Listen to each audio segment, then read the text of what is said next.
Hello everyone, आप लोग कैसे हैं? आई होप कि आप सब लोग अच्छे होंगे और इस चैनल पर आप लोग बहुत कुछ सीख भी रहे हैं। कमेंट पढ़ता हूं, आप लोग डेली कुछ ना कुछ कमेंट करते हैं। तो आज हम लोग सीखेंगे टूल्स के बारे में, और वो टूल बहुत नोन है, हम सभी जानते हैं और बेसिकली हम सभी लोग इसको यूज करते हैं, और उसका नाम है फिबोनाची रिट्रेसमेंट, फिबोनाची टूल। हम ट्रेडिंग जब करते हैं तो अपन के पास दो टूल बहुत इंपॉर्टेंट है। पहला जो टूल है वो है आपका यही रिट्रेसमेंट,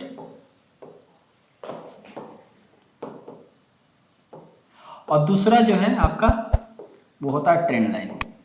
ये दो ट्रेंड लाइन ट्रेडिंग में बहुत इंपॉर्टेंट है। अगर आपका इस दोनों पे कमांड है तो आप बहुत अच्छा ट्रेडिंग कर सकते हो, इन्वेस्टमेंट कर सकते हो।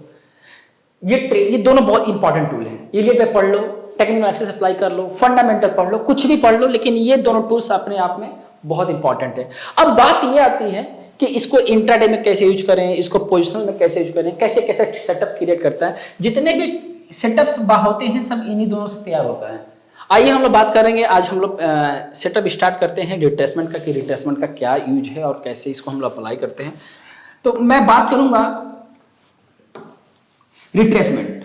तो रिट्रेसमेंट बेसिकली एक नंबर्स होता है, ऑलरेडी आप गूगल पे भी सर्च करोगे तो मिल जाएगा, लेकिन यहां से लेकर आप देखोगे एक स्विंग हाई और स्विंग लो से यूज होता है। ये देखोगे तो आप यहाँ पे स्विंग हाई है, ये आपका स्विंग हाई है,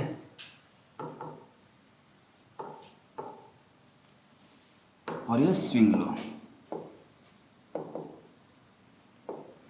और ये एक डायनामिक सपोर्ट और रेसिस्टेंस की तरह काम करता है। मतलब प्राइस जो है कैसे नीचे से आ रहा है, सॉरी ऊपर से आ रहा है तो नीचे कितना तक आ सकते हैं, और कहां से बाउंस बैक करेगा, कहां से सपोर्ट रहेगा, ये सब कुछ रिट्रेसमेंट ही डिसाइड करता है। और हमारे दिमाग में चलता है कि सपोर्ट रेजिस्टेंस जो है हम कहीं ना कहीं ट्रेंड लाइन अप्लाई करके यूज कर लेते हैं, लेकिन जो सबसे बेस्ट रिजल्ट जो देता है वो आपका रिट्रेसमेंट टूल ही देता है।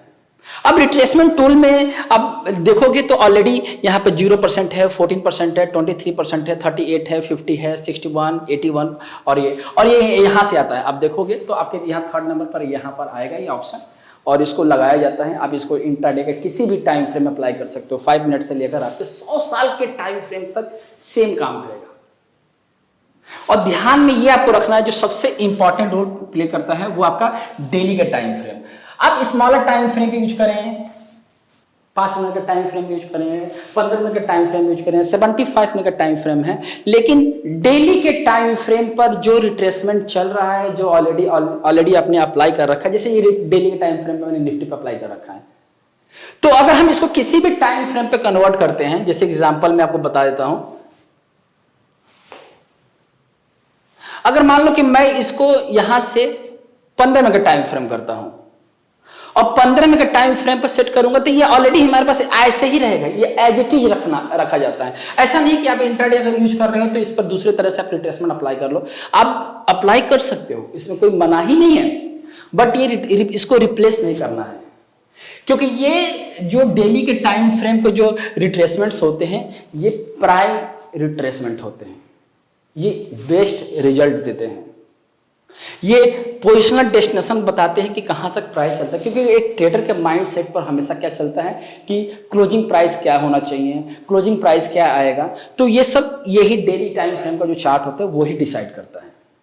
तो सबसे बेस्ट रिट्रेसमेंट कहां अप्लाई किया जाता है, वो डेली के टाइम फ्रेम पर किया जाता है। आप इसको किसी भी टाइम फ्रेम में कन्वर्ट करो, बस इसको रिप्लेस नहीं करना है, ये ध्यान रखना आप, ठीक है। अब हम बात करते हैं कि इनमें सबसे कॉमन कौन कौन से हैं। आप देखोगे तो मैं इसमें आपका कुछ कॉमन बता देता हूं।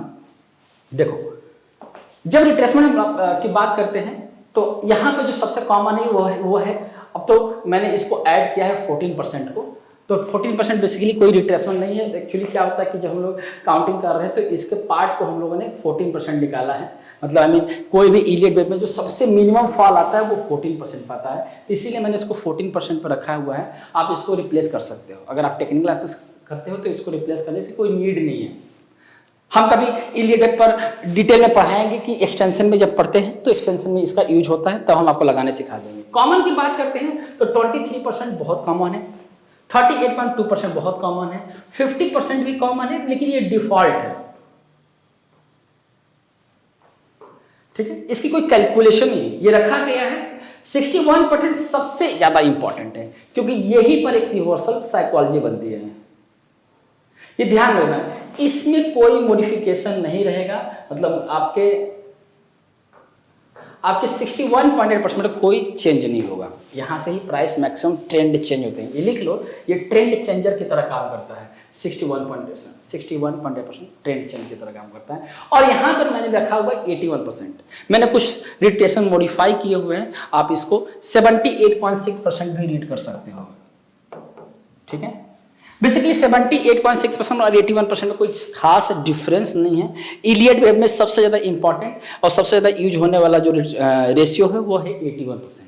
ठीक, टेक्निकल एनालिसिस में भी यूज करोगे तो आप 78.6% की जगह 81 रख सकते हो, और 81% की जगह पर आप 78.6% भी रख सकते हो। ठीक है, आइए हम लोग चलते हैं आगे।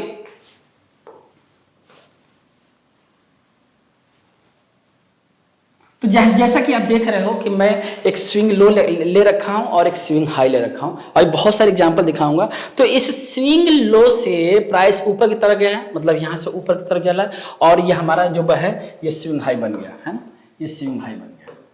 अब स्विंग हाई बन गया, लेकिन हमें पता कैसे चलेगा, ये आगे हम लोग आपको वीडियो में कवर करेंगे कि ये पता कैसे चलेगा कि स्विंग हाई बन गया। अब बारी आती है कि चलो जी बन तो गया, कुछ प्राइस फॉल भी आ रहा है, तो अब सपोर्ट कहाँ से लेगा। ठीक है, तो हम देख सकते हैं कि जब प्राइस मतलब 0% से लौटता है तो कम से कम 38.2%, जो मैंने आपको बताया था ना कि 38.2% जो है वो सबसे बेस्ट कॉमन है, मतलब कॉमन है और सबसे बेस्ट रिवर्सल कर सकते हैं, मतलब कि ये शॉर्ट टर्म रिवर्सल है।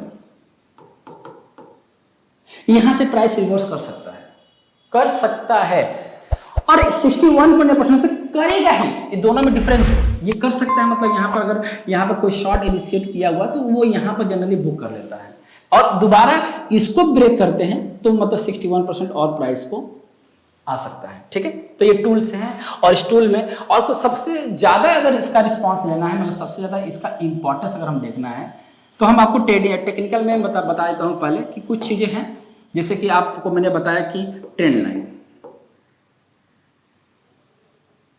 ठीक है, और फिर रिट्रेसमेंट, ये टूल हो गया। अब इन दोनों टूल्स को हम लोग कैसे यूज करेंगे, अगर हम लोग इसके साथ इंडिकेटर्स यूज करते हैं, कोई भी अगर आप इंडिकेटर्स यूज करोगे, ये आपको मैं बता रहा हूँ, ये टॉपिक दे रहा हूँ आपको मैं कि आने वाले टॉपिक पे हम कवर करेंगे कि इन दोनों टूल्स के साथ, इंडिकेटर के साथ कैसे हम इसको यूज करेंगे, दोनों कंबाइन करते हुए सिखाएंगे इसको हम। ठीक है, अब देखो इस चीज में, अब यहां पर देखो, आप इसमें 0% से लेकर 100% का ये पूरा रिट्रेसमेंट करना, अगर यहाँ 0 से लेकर 100 तक ये सारा रिट्रेसमेंट लेवल्स है। इसके नीचे मतलब इसके नीचे भी और भी प्राइस है, जैसे कि 127% है, 161.8% है, 200% है, 261.8% है, बहुत तरह के हैं, लेकिन वो रिट्रेसमेंट लेवल नहीं है, वो एक्सटेंशन लेवल्स हैं, वो प्रोजेक्शन के लिए यूज करता है। ये सारा लेवल्स जो है 0 से लेकर 100 तक, ये सारा रिट्रेसमेंट के लिए, और ये टेक्निकल एनालिसिस में, इलियट वेव में या किसी भी चीज में सबसे ज्यादा यूज होता है। ठीक है, अब देखो मैं इसको इसमें कैसे अप्लाई किया जाता है वो मैं आपको सिखाने जा रहा हूँ। बेसिकली इस वीडियो का मेन पर्पज यही था कि इसमें कैसे इसको अप्लाई किया जाता है। देखो यहां पर मैं हम लोग क्या देख रहे हैं कि ये हमारा स्विंग लो और ये स्विंग हाई। तो स्विंग लो, प्राइस क्या हो रहा है, प्राइस ऊपर से नीचे के साइड आ रहा है। प्राइस जब भी ऊपर से नीचे के साइड आए तो ऊपर से आने वाली प्राइस को रखते हैं 0, ध्यान रखना, ऊपर से आने वाले प्राइस को 0 रखते हैं, और जहां से प्राइस चला है उसको रखते हैं 100। ठीक है, 100%, और ये आपका 0%। ठीक है, तो यहां से मैंने इसको यहां तक लगाया है। तो अभी के जो भी अभी जो दिख रहा है कि ये बहुत बढ़िया इसने सपोर्ट लिया हुआ है। अब सपोर्ट तो लिया है, लेकिन आपके दिमाग में एक बात चल रहा होगा, सपोर्ट लिया है, इसके बावजूद भी देखोगे तो 38.2% के बाद ये तो काफी अच्छा खासा ब्रेक हुआ है, एग्जैक्टली ब्रेक हुआ है। तो इसका मतलब हुआ कि आने वाले टाइम पर ये दोबारा हो सकता है। ये चीज नोट कर लेना, कभी भी रिट्रेसमेंट लेवल से इसका 5 पैसा कम नहीं होना चाहिए। मतलब सपोज करो कि अगर हम इसकी वैल्यू की बात करते हैं, अगर मैं इसकी वैल्यू की बात करता हूं, वैल्यू मतलब प्राइस की बात करते हैं, तो यहां पर 38.2% की वैल्यू कितनी आ रही है? 16,983.50। ठीक है, ये 16,983.49 नहीं होगा, मतलब ये इससे कम नहीं होना चाहिए, इससे एक्सेस हो जाना चाहिए। रिट्रेसमेंट लेवल का सबसे पहला पॉइंट यही है कि कोई भी रिट्रेसमेंट लेवल अगर आप सही लगाए हो, कोऑर्डिनेट करके सही रखे हो, तो ये वैल्यू कभी भी कम नहीं होना चाहिए। मतलब यहाँ पर जो आप यहाँ पर देखोगे तो 16,983 है, लेकिन प्राइस जो बहुत ज़्यादा टूटा है, तो हो सकता है कि प्राइस जो है यहाँ से पॉसिबिलिटी है इस चीज का, और सबसे ज्यादा पॉसिबिलिटी है कि प्राइस जो है यहां से मूव करके जाए और यहां पर 14% पर एक रेसिस्टेंस बनाए। ठीक है, एक रेसिस्टेंस बनाए और यहां से प्राइस जब फॉल होगा तो 50%। ये ऐसा होगा आने वाले टाइम पर, आप देखेंगे, अगर आप वीडियो देख रहे हैं तो इसकी ऐसी पॉसिबिलिटी बनेगी। क्यों बनेगी? क्योंकि प्राइस ऑलरेडी ये बीच से मूव किया हुआ। रिट्रेसमेंट लेवल पर प्राइस कभी भी बीच से मूव नहीं करता। बीच से मूव कर रहा है, इसका मतलब ये है कि ये जो ऊपर का प्राइस जा रहा है, ये आपका एक जैसे ट्रैप है। अब मतलब आप इसको छोटे क्वांटिटी में, मतलब ये किसी करेक्शन का पार्ट है। ये यहाँ से ट्रेंड चेंज नहीं हुआ है, ये ऊपर की तरफ जा रहा है, लेकिन यहाँ पर बाई नहीं, यहाँ पर ह्यूज शॉर्ट क्रिएट हो रहे होंगे, उसके बाद प्राइस जो है अल्टीमेट प्राइस यहाँ तक आ सकता है। ठीक है, तो मैं आपको इस पर और भी चीजें लगा के बता रहा हूँ कि कैसे इसका रीड करोगे इसको। तो दो चार हम एग्जाम्पल और लेंगे आपके सामने। तो ये निफ्टी के एग्जाम्पल लिया, अब मैं आपके सामने एक एग्जाम्पल लेता हूँ रिलायंस का, क्योंकि निफ्टी और रिलायंस, बैंक निफ्टी, ये सब बहुत कॉमन है। तो मैं आपको इस साथ एक रिलायंस का भी एग्जाम्पल लूंगा।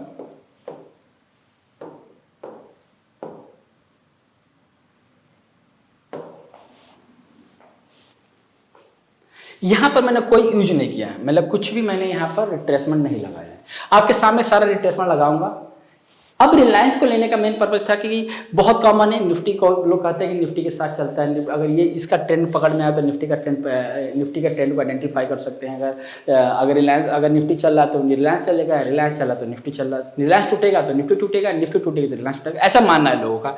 बट अब देखोगे ये डेली टाइम फ्रेम का चार्ट है। यहां पर आप देख रहे हो, तो यहां पर एक स्विंग हाई बना है, स्विंग लो बना है, स्विंग हाई बना है, स्विंग लो बना है, ये भी हाई ये भी लो, और प्राइस जो है ऊपर के साइड चल रहा है। अब इसमें हम लोग कैसे इसको लगाएंगे, कैसे इसको यूज करेंगे, ये लाइव एग्जांपल की तरह मैं आपको बता रहा हूं। इसमें आप यहां पर देखो, अब यहां पर देखिए, ये यहां पर मैंने बॉटम रखा, ठीक है, और हमारा जो 100 है वो कहाँ है, ये रहा 100। हम इसको यहां पर 100 रखेंगे। तो हमने इसको 100 रखा और ये हमारा स्विंग लो है।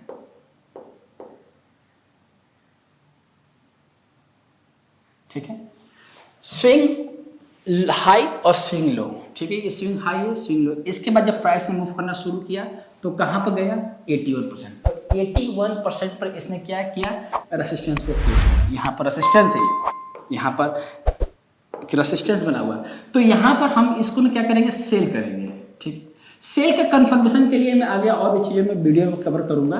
तो यहां पर हम सेल करते हैं और ये हमारा स्टॉप लॉस होता है। ठीक है, अब जैसे हम 81% में शॉर्ट करते हैं तो पहला टारगेट हमारा 61.2%, दूसरा टारगेट हमारा 50%, तीसरा टारगेट हमारा 38.2%, फिर 23.6%। तो इस तरह से स्टेप बाय स्टेप करके हमारा जो है डेस्टिनेशन जो है आएगा। अब यहाँ पे ध्यान दो, यहां से प्राइस 81 से प्राइस चला, तो प्राइस आने के बाद कहां पर सपोर्ट लिया, पहले ये देखो। जब प्राइस 81% से चला तो प्राइस कंटिन्यू फॉल में आया, और फॉल में आकर प्राइस कहां सपोर्ट लिया है, 23.6% पर। देखो बहुत बढ़िया, इसने प्राइस एक्शन का कैंडल पैटर्न बनाया और यहां से मूव करते हुए प्राइस जो है कहां तक गया, 50%। ये बहुत परफेक्ट सपोर्ट रेजिस्टेंस, मतलब ये डायनामिक सपोर्ट रेजिस्टेंस का काम करता है। तो यहां से प्राइस 81% गया, सॉरी 50% गया। 50% पे क्या हुआ, एक सेलिंग प्रेशर बना। ठीक है, सेलिंग प्रेशर का प्राइस जो है वर्टिकल फॉल आया। अब क्यों ऐसा हुआ, क्योंकि आप यहां पर देखोगे तो 23.6% के बाद प्राइस ने बहुत नीचे टूटा हुआ था। यहां पर देखो प्राइस 20, जैसे मैंने आपको निफ्टी के एग्जांपल दे रहा था, प्राइस टूटा हुआ था, प्राइस ऊपर लेके तरफ गया। देखो इसका कंटिन्यू एक ही फॉल में पूरा प्राइस को कवर हो गया। तो ऐसा एग्जाम्पल आपके सामने आएगा, ऐसा एग्जाम्पल आपके सामने बनेगा। इसके लिए मेंटली प्रिपेयर रहें आप। इसके बाद प्राइस जो देख रहे हो, अगेन बॉटम बना, आप यहां पे देखो डबल बॉटम बना,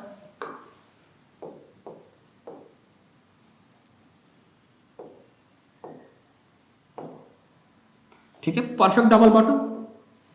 काफी प्राइस रुका रहा, काफी दिन तक प्राइस रुका रहा, लेकिन प्राइस ने कभी ये इस जोन को ब्रेक नहीं किया, 0% को उसने ब्रेक नहीं किया। और अगेन क्या किया, बाउंस बैक। कहां तक बाउंस बैक किया है, 61। मैंने कोई रिट्रेसमेंट चेंज नहीं कर रहा हूं, तो अगेन कहां बाउंस बैक किया, 61.8%। एक रेसिस्टेंस फेस किया, इससे ज्यादा 61% किया, और फिर आकर प्राइस क्या किया यहां पर, अब देखो तो प्राइस क्या किया यहां पर, अब देखो तो ब्रेक किया, ब्रेक हो चुका है।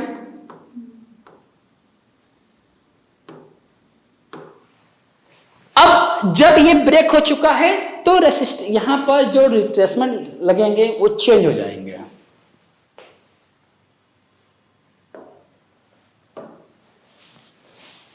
अब इसको मैं हटा दूंगा,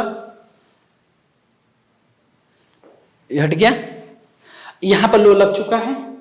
अब लो लगने के बाद प्राइस का जो फॉल आया था यहां से आया था, देखो प्राइस का फॉल कहां से आया, देखो यहां से आया था, ये 61.8% लेवल था, इस वाले जोन से लगाया था तो ये 61.8% था, और प्राइस ने फटाफट स्पीड में डाउनफॉल आया और इसने अपना प्रीवियस लो को तोड़ दिया। तो लो तोड़ दिया तो प्राइस यहां से आया है वापस और यहां तक बना, तो ये हमारा स्विंग लो बन गया है और ये हमारा स्विंग हाई बन चुका है, ये स्विंग हाई है हो चुका है। अब हमारा जो भी रिट्रेसमेंट लगेंगे इन्हीं दोनों लेवल पर लगेगा, देखो ठीक है। अब हम लगाएंगे इसको यहां से यहां तक का, तो मैं यहां से इसको, आप देखो जहां से प्राइस मूव कर रहा है उसको 0 रख दिया मैंने, और जहां से प्राइस का फॉल आया उसको हम करेंगे 100, ठीक है।